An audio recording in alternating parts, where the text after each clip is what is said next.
Okay, it's going to be a review of AEW's Blood and Guts 2023. This was the Dynamite special from Boston. I thought this was a great show. I think this definitely felt like definitely had a pay-per-view type of feel. I'm not sure if they're bringing back Fighter Fest and Fight for the Fallen this year. So, we got Blood and Guts. I think with Collision, it'll be tough to do a two-night Fighter Fest.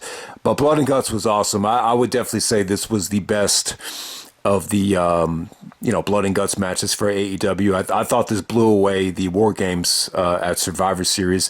I just think, when you have a combination of a great atmosphere and that much talent, you can't lose. I mean, I think there's certain things about the Blood and Guts match that, maybe could have been a little bit better, but I thought it was pretty damn awesome.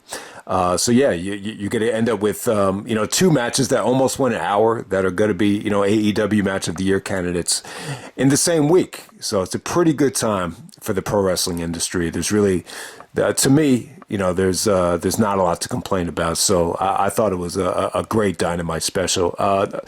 So let me see. The first match on the show here, you actually had Jungle Boy Jack Perry kind of, teasing everybody. Came out with the, Jungle Boy music, and then you got a segment of him just kind of burying the character and jumping into a limousine. Comes out with the sunglasses, and he takes on Hook for the FTW title. Yeah, so Jack Perry becomes the sixth the world champion. Taz was really upset about it. He sold it like, Hook was going to get his revenge. But yeah, good match. It really put over, Jack Perry's new arrogant character. Just the way he covered him on that belt shot. You could just see the cockiness.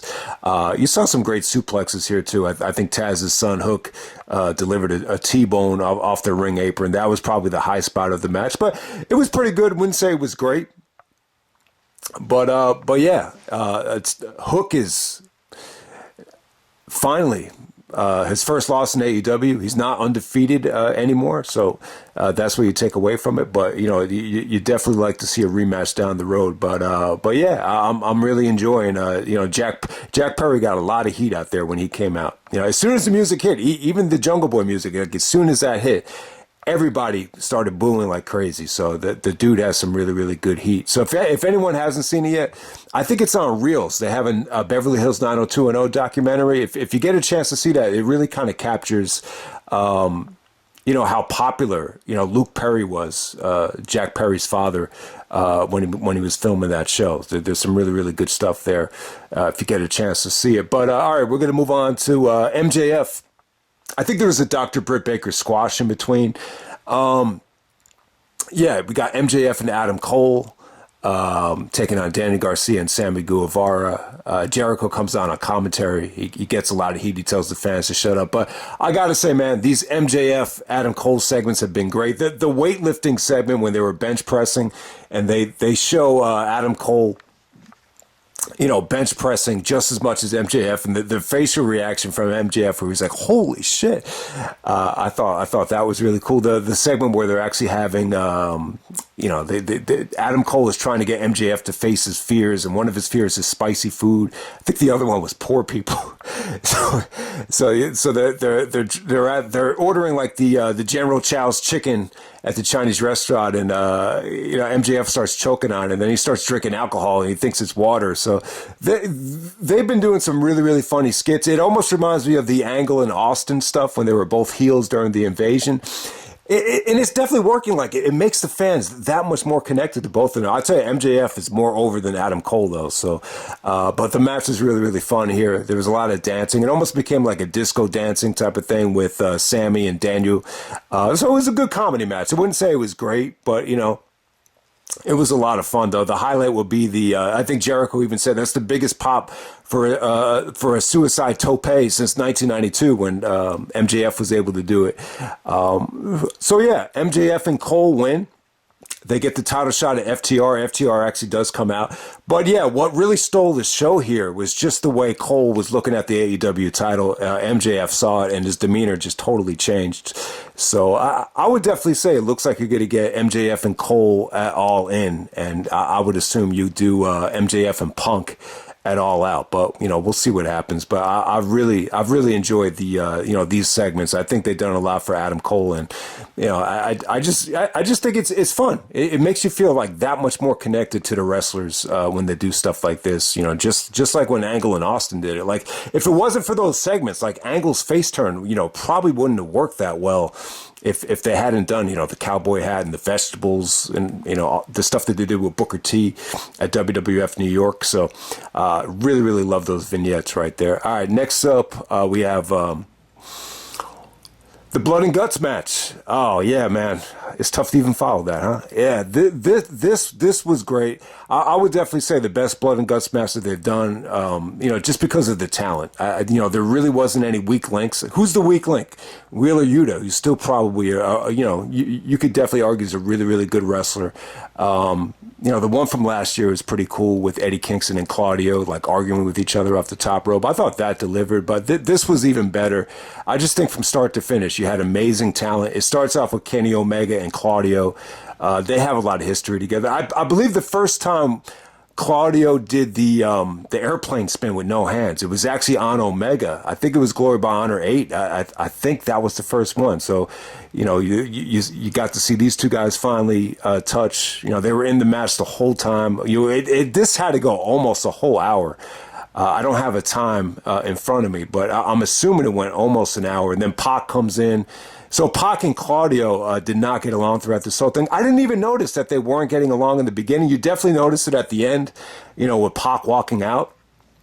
So, yeah, so Mark Briscoe gets hurt. So, the match actually did a good job of setting up Death Before Dishonor. So, there hasn't been a lot of promotion for it on purpose. I think Tony Khan even said that, they're not going to use AEW to, over-promote ROH shows like they did with Final Battles. So, I definitely understand it. But, yeah, Pac just didn't get along with the Blackpool Combat Club, walks out on him, gets the bolt cutters, and he gives Claudio the finger. He slams the door in his head. So, but overall, man, I think Pac had a great performance here. No doubt about it. But, yeah, it was a crazy match, man. Crazy friggin' match.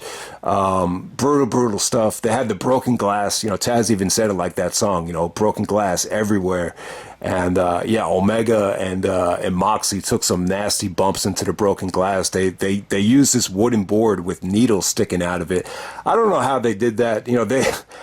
Maybe they had caps on it. I have no idea. Maybe if you have the needles that close together, it's not as sharp. But Omega and Moxley took some nasty bumps into that needle board right there. That was crazy. Young Bucks were great. I think it was Nick Jackson. He hit Claudio with the springboard Hurricanrana where he fell on the broken glass. I thought that was pretty sweet. I think it was Matt Jackson. He did a series of rolling Northern Light suplexes on top of the cage.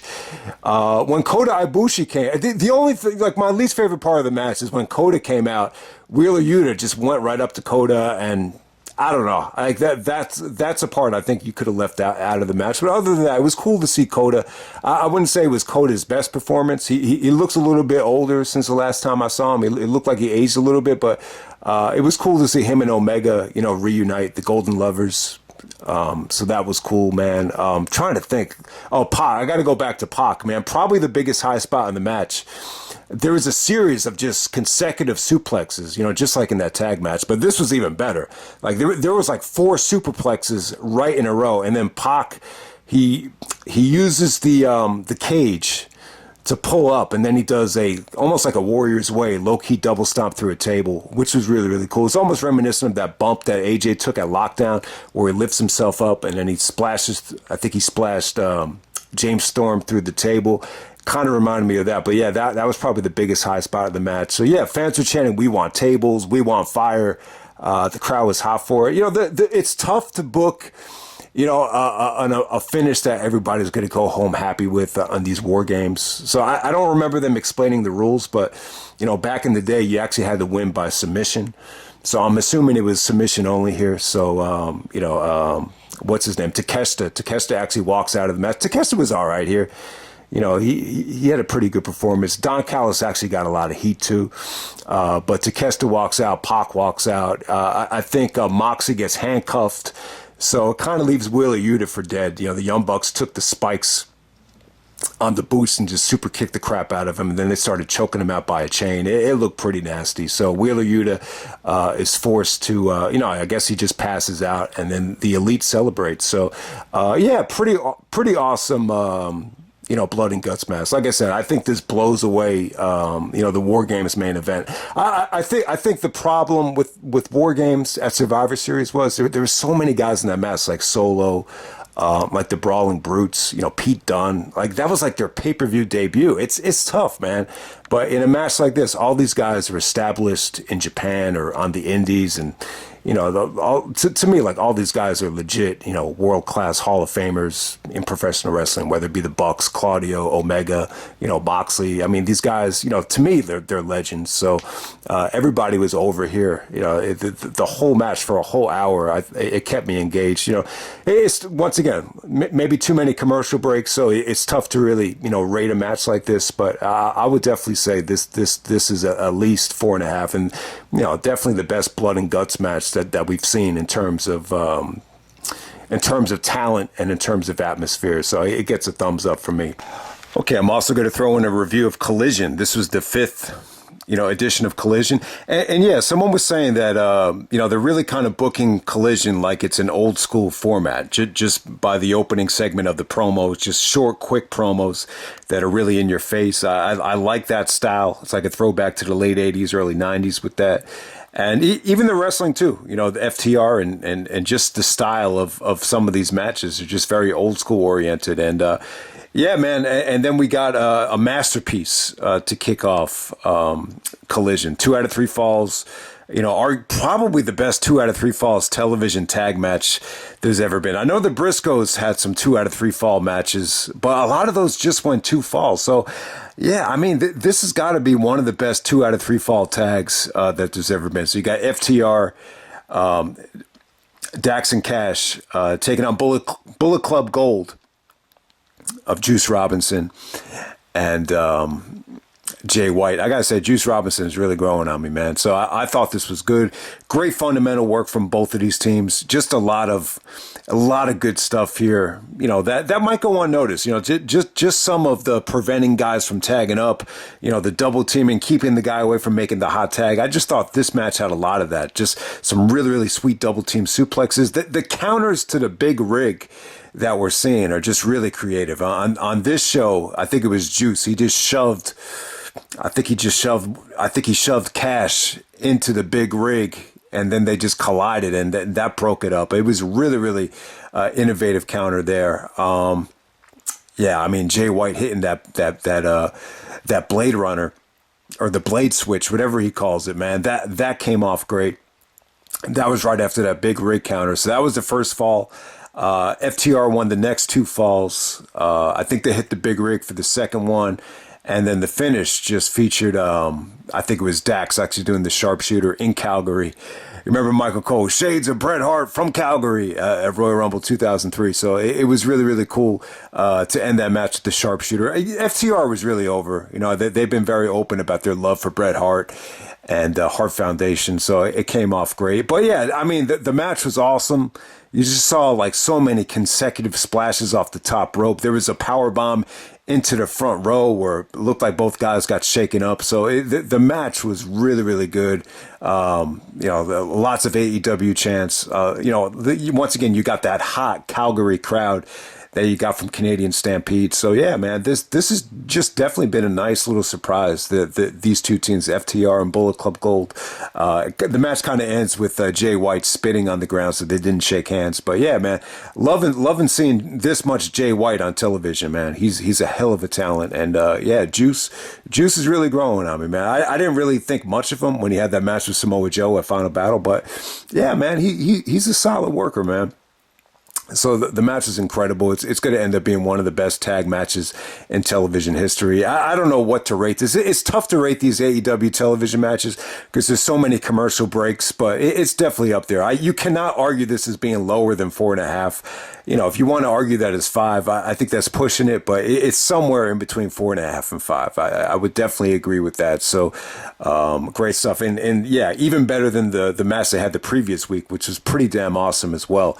And then the main event here. Before we get to the main event, you actually had Willow actually defeating Ruby Soho to win the Owen Hart tournament. Don't want to spend a lot of time on it. I thought it was good. It was solid stuff. So Ruby, 2 years in a row, she loses the finals of the Owen Hart. And I think House of Black had a squash match where Andrade came out and was talking trash to Malachi Black. But now we get to the main event. We got CM Punk taking on Ricky Starks in the main event right here.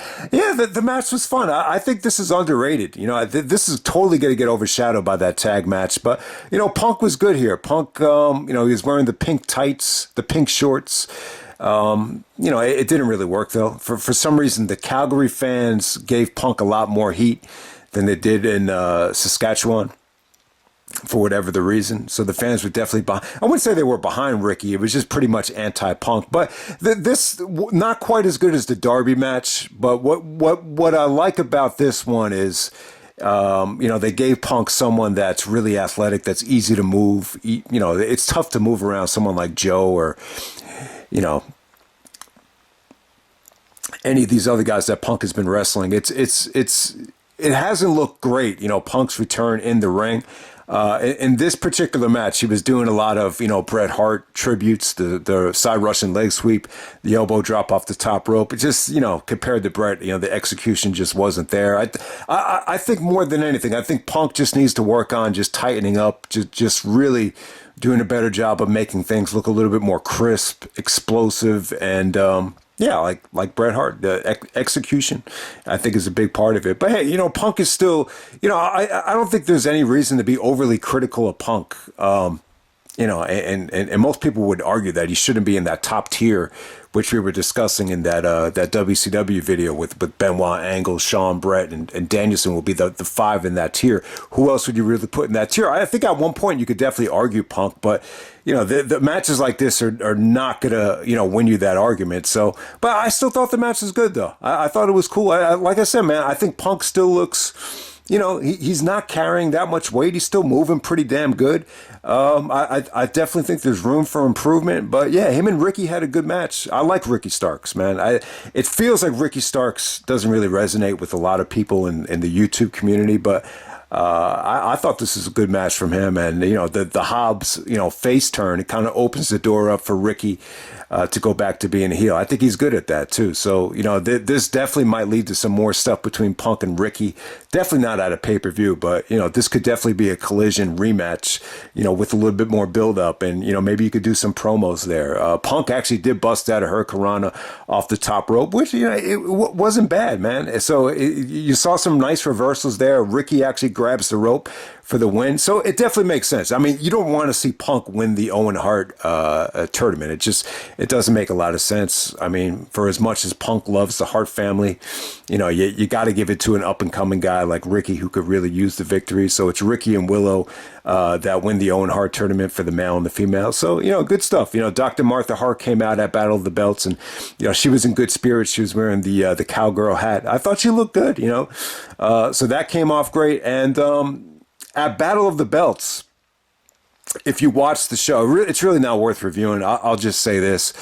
David Benoit was in the front row. He looked like he had the time of his life, you know, during the tag match. You know, you could tell he was really into it. He was having a good time. So that was cool to see. Punk actually went up to him and gave him a hug, which makes a lot of sense. You know, Benoit's last match was supposed to be against Punk at Vengeance Night of Champions, which the pay-per-view we all regret ordering for a lot of different reasons. Passed up on Slammiversary for that show, so I'll always regret that. But you know, a Punk and Benoit, man, like I was really excited about that match. But you know, it kind of got me thinking, and I'm sorry if I'm going on a little bit too long here, but man, I really, you know, it's going to be totally up to him, and I know some people might, you know, disagree with this, and it's totally up to him. I mean, a son should never be, you know, crucified for what his father did, and it's something that I could definitely relate to. I love my grandma, but she always used to say to me, "You're just like your father." She used to call me by my last name, which is an insult to my father. You know, that's just when she used to get mad at me. But it's almost like you could get a glimpse of, you know, holding things against the son for some of the sins that the father did. So. But hey, man, if David Benoit wants to wrestle, and I heard rumors that he might be interested and Jericho is willing to train him, I love the idea of Don Callis and Jericho kind of doing this storyline where there's a second coming. Like, we have the genetics of the greatest wrestler that ever lived. You know, you can almost do like a Superman 4 type of storyline where you got these magical genes and you're going to create the perfect wrestling machine. And I think that would be really cool if, you could use that Our Lady Peace music and have the music play. And I know that's going to get, I know people are going to have mixed feelings on that, but, it's scary how much, he looks like Benoit. Like, it really, really is. But hey, the bottom line is this kid did nothing wrong. If he wants to wrestle, I think it would be really cool. But hey, the clock is ticking. And, how much would that really work considering that we're already 15 years past the point?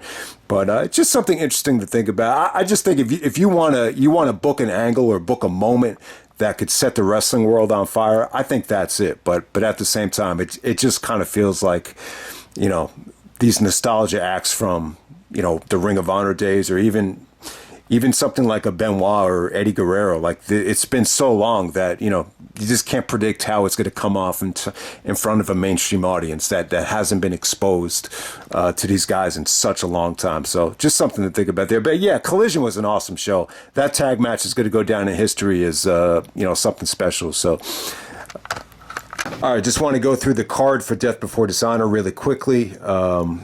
This is coming up from Trenton, New Jersey. July 21st, 8 o'clock. So we're hours away from Death Before Dishonor. A lot of these matches are just added to the show just recently. Claudio versus Pac for the Ring of Honor World Title. All right, so great matchup right here. I like how they did it at Blood and Guts. I can see a lot of people not caring for that.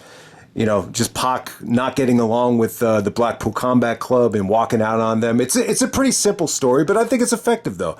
It's a good last minute, little promotion for the pay-per-view because Mark Briscoe got hurt.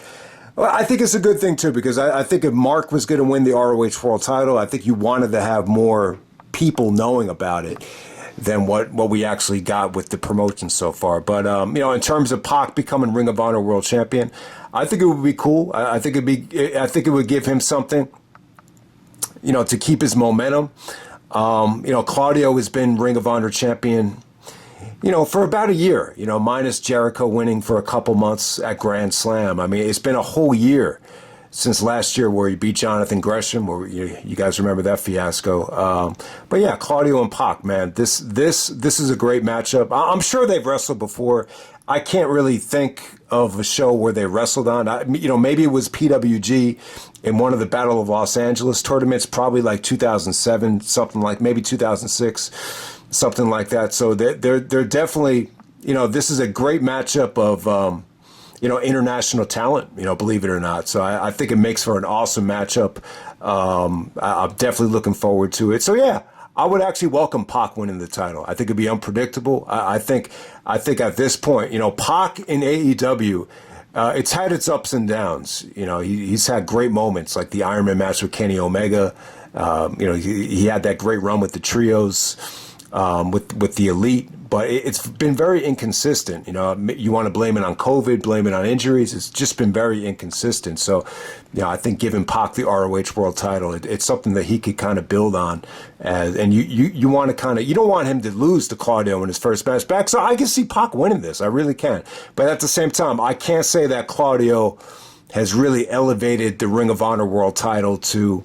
And it's really not his fault. It's just the state of the business and the state of, what Ring of Honor is now. But I can't say that the ROH title feels like it's the most credible it's ever been, especially considering that Claudio's been champion for almost, pretty much a whole year now. Samoa Joe and Dalton Castle, I just don't have a lot of interest in this match. I just don't. It would be cool to see Joe. I'd be really, really cool if they booked this like it's a squash match.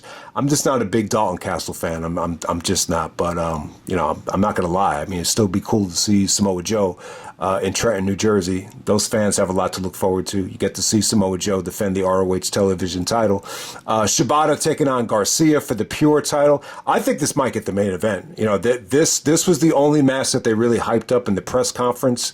I could definitely see Garcia winning the belt, the Pure Championship back here because, Shibata is not going to stay in the States for that long. So you would expect Garcia to win the belt back. But I think this will be good. I think Garcia will take this serious. I think this will probably be Shibata's, best match in the United States that he's had so far. And, we're going to finally get to see Shibata, go one-on-one. The match with Wheeler Yuta was pretty good as well, but I would expect this to be a little bit more competitive.